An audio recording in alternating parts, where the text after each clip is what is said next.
Salut tout le monde, comment allez-vous? Moi ça va plutôt bien. Aujourd'hui on se retrouve pour une nouvelle vidéo, je continue, et bien on se retrouve pour l'histoire de Triple Go.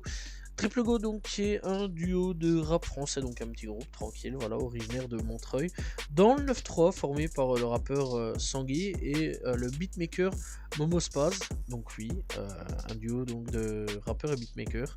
Rencontrés donc au collège en 6ème, les deux amis eh bien, se lient par leur passion pour la musique. Donc Sangui étant donc initialement influencé par le rap français, tandis que bien du côté de Momo, eh bien, lui l'ouvre à des sonorités variées, notamment la French Touch, telles que Daft Punk, Justice, etc. etc. et la musique électronique. Leur collaboration débute vers leurs 18 ans, avec une volonté donc de créer un son assez unique, mêlant donc hip-hop, influence orientale, deep house, reggaeton, sonorité latine, bref, à peu près tout ce qu'ils trouvent. Donc voilà, et on va avoir pas mal de sonorités au niveau donc de leur son, ça faut quand même le préciser. Leur premier projet donc qui sort donc du nom de Triple Friday, donc voilà. Alors malheureusement j'ai pas vraiment la date de sortie dans tout ça, c'est donc un petit projet de 4 titres, et on retrouve donc Ice, All Night, Mes Pensées et Summer. Alors malheureusement pour les premiers projets, je tiens quand même tout de suite à expliquer, il n'y a pas vraiment de date de sortie, ça faut quand même le savoir.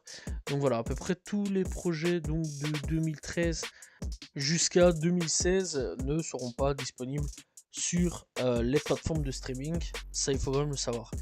Donc après tout ça, eh bien, il sortira le projet Bâtard, puis donc ils sortiront donc le projet Overdose, une mixtape qui sort en 2013, posant donc les bases de leur style cloud rap, voilà, caractérisé par des productions aériennes, des flows murmurés, des ambiances oniriques. Triple Go donc se distingue par leur approche novatrice à ce niveau-là, et souvent considéré comme pionnier du cloud rap en France, avant même quand même l'émergence de PNL, faut quand même le savoir et il faut quand même le souligner.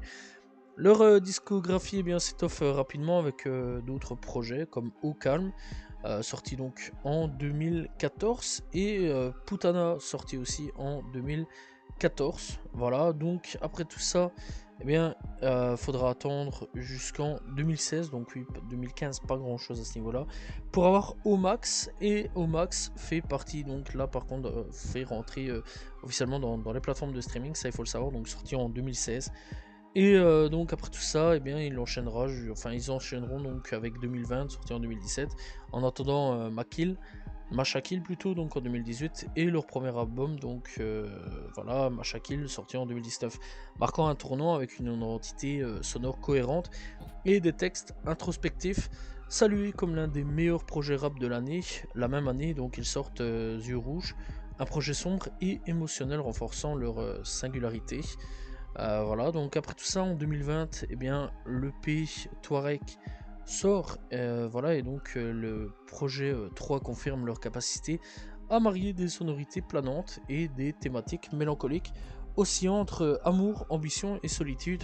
En 2022, eh bien, livre En attendant Gibraltar par 1 et 2, suivant donc de l'album bien sûr, et bien Gibraltar, sortant quant à lui en 2023, qui illustrent donc leur maturité artistique avec un mélange audacieux d'influences orientales et électroniques et latines. Encore une fois, c'est comme je vous l'ai dit, ils mélangent un petit peu tous les genres qu'ils aiment, un petit peu oriental, électronique, latine, etc. etc. Donc leur dernier projet en date est sorti donc en 2025. Il s'appelle 33. Voilà, et il décrit comme une œuvre radicale, consolidant donc leur place dans le rap français avec avec une proposition artistique unique entre titres planants et rythmiques frénétiques. Triple Go donc se caractérise par une indépendance farouche à ce niveau-là, et opérant sous leur propre label. Donc ça c'est quand même plutôt cool, c'est des gars qui ont préféré vraiment pas signer en label ou autre quoi, caisse, ils ont préféré vraiment faire par eux-mêmes, voilà, totale indépendance à ce niveau-là, donc ça faut quand même les saluer. Et donc eh bien leur label s'appelle Touareg Music, et refusant donc les contraintes des maisons de disques à ce niveau-là, donc leur style qui intègre l'argot donc local, le darija, donc voilà, c'est un arabe dialectal, l'espagnol aussi. C'est vrai quand même qu'il y a un mélange un peu de tout là-dessus. Alors, on peut retrouver de l'arabe, français, espagnol, donc ça c'est quand même plutôt cool. Et donc ils reflètent aussi leur origine marocaine à ce niveau-là et algéro-égyptienne. Donc voilà, du côté marocain donc c'est Sangué et du côté donc algéro-égyptienne c'est Momo Spaz. Donc voilà, de quoi vraiment mélanger pas mal de cultures à ce niveau-là et ça c'est quand même plutôt cool à ce niveau-là. Donc tout en visant une universalité malgré donc une reconnaissance limitée auprès donc du public à ce niveau-là, leur fanbase, les Potokos, c'est comme ça qu'ils sont appelés, donc apprécient leur cohérence et leur capacité à transmettre les émotions qui va donc entre légèreté et gravité à ce niveau-là, inspiré par des artistes comme bien sûr à ce niveau-là Rap US, Future, The Weeknd, Kid Cudi ou encore donc les artistes traditionnels arabes à ce niveau-là et artistes français. Quand on parle, puisqu'il y en a un qui est influencé par le rap français, on dirait donc directement La Fouine, Booba, Rof des années 2000, Cynic, Diams, j'imagine sûrement peut-être un petit peu IAM, NTM, s'ils ont grandi avec ça. Si pas, si c'est beaucoup plus de la trappe, j'imagine Caris, Gradure, etc., Niska, donc voilà. Après, ils ont quand même commencé vers 2013, aux prémices, donc au début donc, de la trappe à ce niveau-là, de la trappe française. Donc voilà, bref, donc Triple Go continue quand même d'explorer un univers musical singulier à ce niveau-là, souvent décrit comme un voyage entre Montreuil, l'Afrique du Nord et l'Afrique tout court en fait à ce niveau-là, et l'Amérique latine. Donc voilà, à ce niveau-là, franchement, c'est quand même qu'on voyage pas mal au niveau donc des musiques de Triple Go. Triple Go, c'est deux artistes que j'apprécie énormément, que j'aime beaucoup leur musicalité. C'est vrai quand même qu'il y a beaucoup de projets, ça faut quand même le dire. À ce niveau-là, il y a quand même beaucoup de projets. Et très sincèrement, ça vaut vraiment le coup d'aller écouter, de jeter une oreille. C'est vraiment une très bonne musique. Vraiment, on voyage beaucoup avec eux. On voyage énormément avec eux.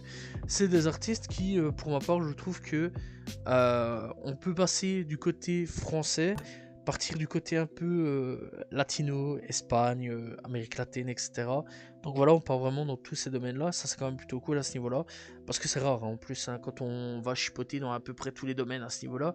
Et puis, beaucoup, tout ce qui est influence marocaine, algérienne, tunisienne, égyptienne, etc. Donc voilà, tout ce qui est un peu Afrique du Nord, Moyen-Orient, tout ce qu'on touche là. Voilà, des fois, on descend un petit peu plus bas avec l'Afrique, un peu du Sud à ce niveau-là. Très rarement, mais voilà quoi, parfois on frôle un peu là-dessus, et ça c'est quand même plutôt cool. C'est vraiment des artistes très très intéressants, des artistes qui, malheureusement, je trouve quand même que pour ma part, ils sont pas fourmis en avant.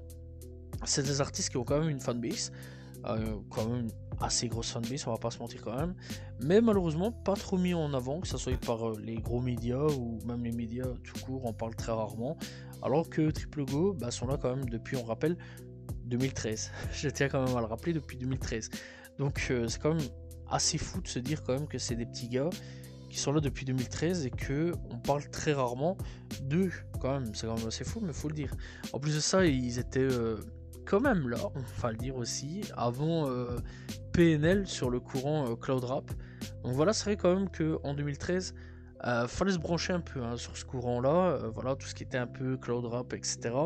Fallait être branché là-dessus, mais c'est vrai quand même qu'en Amérique, ça commençait tout doucement à se démocratiser, voilà, aussi du côté de la Suède. C'est beaucoup la Suède, hein, sur le côté Cloud Rap à ce niveau-là, mais on va pas refaire un petit peu tout ça, donc voilà, on va pas refaire l'histoire du rap, tout ce qui vient de Cloud Rap, etc. Puisque donc on rappelle que tout ça, ça a démarré un petit peu de la Suède, puis est parti en Amérique, puis est arrivé chez nous. C'est quand même assez fou. Ça a débarqué de l'Europe pour partir en Amérique, pour revenir en Europe. Faut quand même le dire. Donc voilà, ouais, ils étaient un peu pionniers dans leur genre, ils étaient là avant un peu PNL. Et malheureusement, comparé à PNL, ils n'ont pas eu le succès qu'ils méritaient. Et ça, c'est quand même assez fou, assez dommage là-dessus. Pourtant, c'est vraiment des artistes très très complet là-dessus. T'en as un qui fait des prods, et il y a l'autre donc qui rappe, et ça c'est quand même plutôt cool. Et vraiment l'alchimie entre les deux au niveau donc des prods et de celui qui rappe, vraiment ça se marie bien, ça se mélange bien, c'est un très très bon style à ce niveau-là. C'est vraiment un genre un peu unique dans le rap, je vais dire. C'est vraiment unique à ce niveau-là, parce que vraiment mélanger plusieurs genres à la fois, le genre européen, latino, puis tout ce qui est musique arabe, etc. Donc ça c'est quand même plutôt cool, les musiques du Maghreb, etc. C'est quand même plutôt cool. Et c'est rare un petit peu de trouver tout ça, malgré que tout doucement c'est en train de se démocratiser dans le rap, faut quand même le dire. Et ouais, c'est un peu dans les premiers à faire ça, un peu dans les premiers à faire du rap un peu SoundCloud, etc. Du rap un peu donc tout ce qui est dans le Moyen-Orient, ça se faisait déjà, mais un peu mélanger le Moyen-Orient, Cloud Rap, mélangeant aussi un peu de latino, etc. Franchement, ça je trouve ça quand même plutôt cool à ce niveau-là. Et faut quand même souligner quand même que c'est des gars qui vraiment je conseille fortement d'aller checker.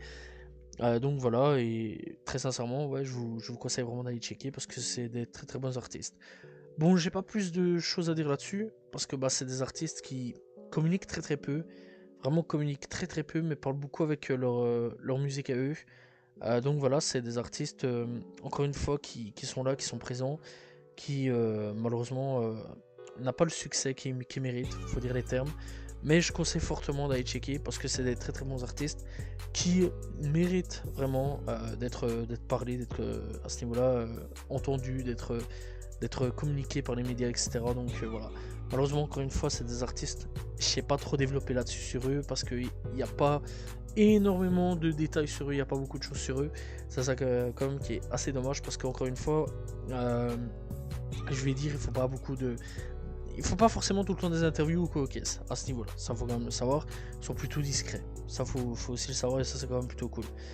Donc voilà, et puis parfois bah, faut garder un peu le mystère. Voilà, c'est donc la fin de cette vidéo sur l'histoire de Triple Go, j'espère que vous l'avez apprécié.